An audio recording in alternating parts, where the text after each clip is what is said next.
Hanuman Ji is here to be our friend and our guide in our spiritual journey. My question to you is, how can we ensure that for all coming times, Bhagwan never has to leave again? When we act as one community of seekers, regardless of what school we come from, regardless of what tradition we follow, then what do we get?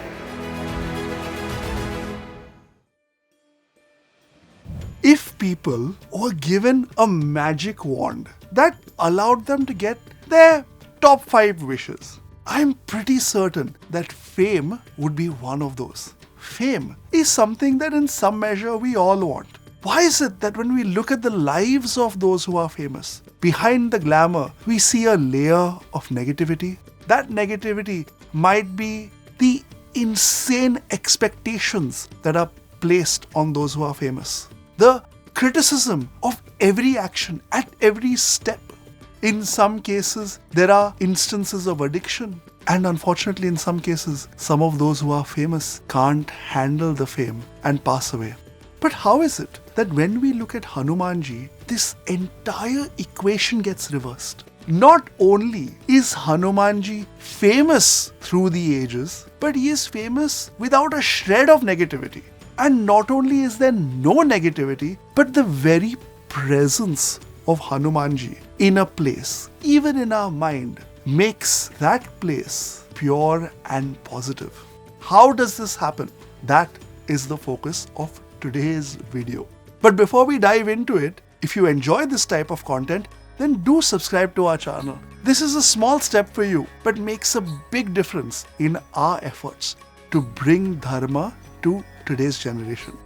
Goswami Tulsidas Ji says, तारो युग परताप तुम्हारा है प्रसिद्ध जगत उजियारा साधु संत के तुम रखवारे असुर निकंदन राम दुलारे.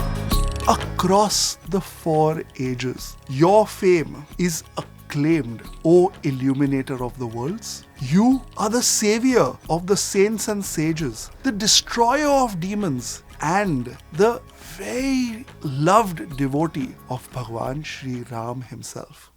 Now, in Hindu Dharma, we all know that there are 4 yugas, 4 eons, 4 ages that we speak of. Satyuga, Treta Yuga, Dwapar Yuga, and our present age, Kali Yuga. Each of these 4 ages have a period of time associated with it. And believe it or not, that period of time has a scientific calculation. But that is not the focus of today's episode. Today we will see how Hanuman Ji is famous across all these 4 ages. Of course, in the Treta Yuga was when Hanuman Ji appeared alongside Bhagwan Shri Ram. And all of his famous exploits come from this yuga.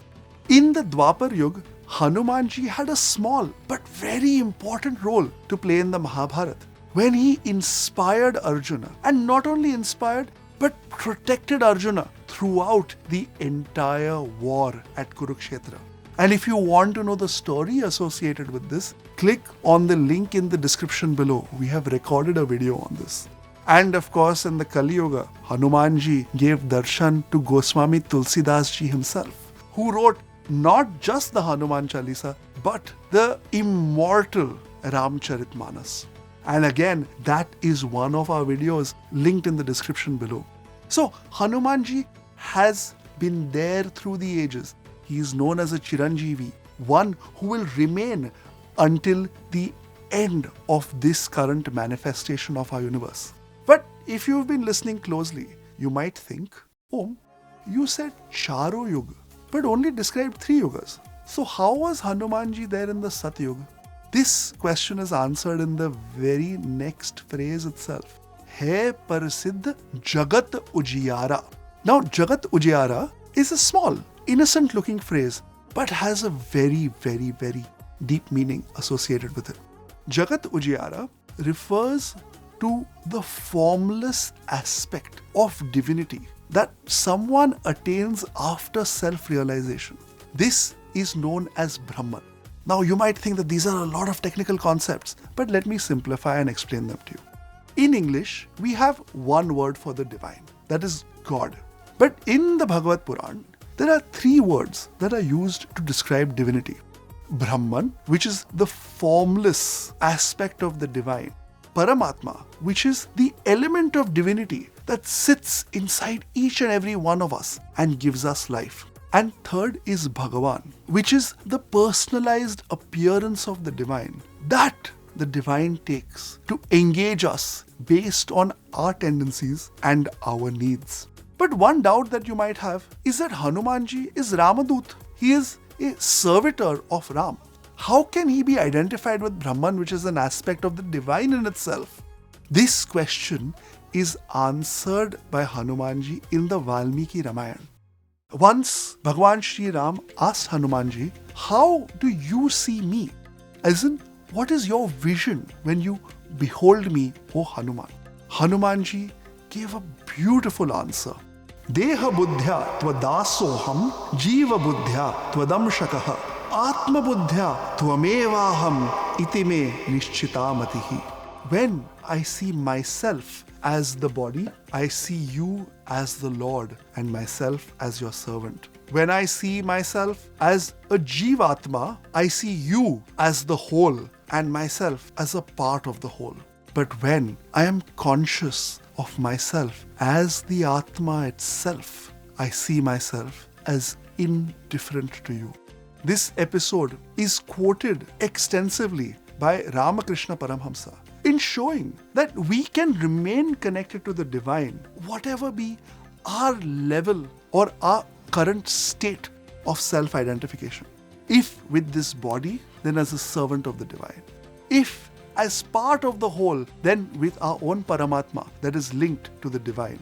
And if we see ourselves as the undying, undifferentiated, formless, ever-expansive spirit, then we see not this body, not this mind, not any level of identification, but the divine itself. This very idea is explained by Bhagavan Shri Krishna in chapter 6 of the Bhagavad Gita, when he says, "One who sees me in all and all in me, I am never separate from him, nor is he separate from me." This same message in the Bhagavad Gita, explained by Ramakrishna Paramhams, in Valmiki Ramayana, and here in the Hanuman Chalisa. But why am I giving so many different examples, so many different pramanas, so many different sources for the same question? Well, because in Hinduism, we have diverse views on what is our relationship with the divine. Philosophically, we have many schools of thought in Hinduism. And this diversity is our strength, not our weakness. Foremost amongst these schools is Vedanta, that sees the Vedas as its source of knowledge. And even within Vedanta, there are three sub-schools. The first one is Advaita, which says that the divine alone exists, and any identification that we have with our body, mind, intellect is temporary. It is Maya. We have Vishishta Advaita, that says that yes, there is a divine whole. And yes, we are part of that divine whole. But we are only a small part. We can't be the entirety in itself. And there is Dvaita, which says that there is an infinite, absolute divine. But we cannot assume that we are that divine or even part of it. What we can aim to achieve is the complete sublimation of our ego and surrender to that divine and work their plan, not ours. These schools of philosophy are not only important to understand if we want to go deep within Hinduism, but also important to understand when we look at the rest of Hinduism from where we stand. Often we are aligned to one school, we learn from one school, and we end up not just rejecting, but criticizing the other schools. Can we take a moment to pause and think how wrong that is? How limiting that is? If instead of criticizing another perspective, we simply accept that the perspective that has come to me is because of my karma, my tendencies, my needs, then we will accept that everyone from their perspective is responding to the divine based on their needs. Jagat Ujiyara can mean what we want from our school of philosophy. But let's take that and practice it so that we can see the presence of Hanuman Ji everywhere. When we act as one community of seekers, regardless of what school we come from, regardless of what tradition we follow, then what do we get?